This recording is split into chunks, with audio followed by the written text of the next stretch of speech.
মনে করেন না, কিন্তু এম এ পাস করে ফার্স্ট ক্লাস ফার্স্ট। আবার কালা কোটের ভাষাও জানি আমি একজন অ্যাডভোকেট। আবার মাদ্রাসায় দাওয়া পর্যন্ত পড়ছি আপনাদের দোয়ার বরকতে। যেদিক চাইবেন সেদিকে দেওয়ার যোগ্যতা আল্লাহ পাক দান করছে আপনাদের দোয়ায়।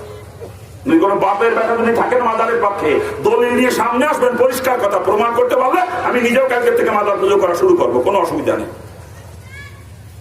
আর যদি সামনে বুটুর বুটুর করেন, আপনি বাপের বেটাও না, আপনার জন্মের মধ্যে দোষ আছে, আপনি যাওরা যাওরা। কি বলেন আপনারা? কোন মুসলমানের কবর এবং মাজার বানানো জায়েজ নাই, কোন সাহাবীর কবরে মাজার নাই।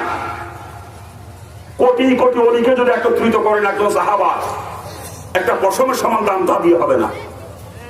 অলিদের ইজ্জত কম না, অলিদের ইজ্জত আছে আল্লাহ পাকের কাছে, অলিরাও দামি। কিন্তু অলিরা তো অলি, আর সাহাবায়ে কেরাম সাহাবা, কথা ঠিক কিনা? জোরে বলেন ঠিক কিনা? 1 কোটি সুপারি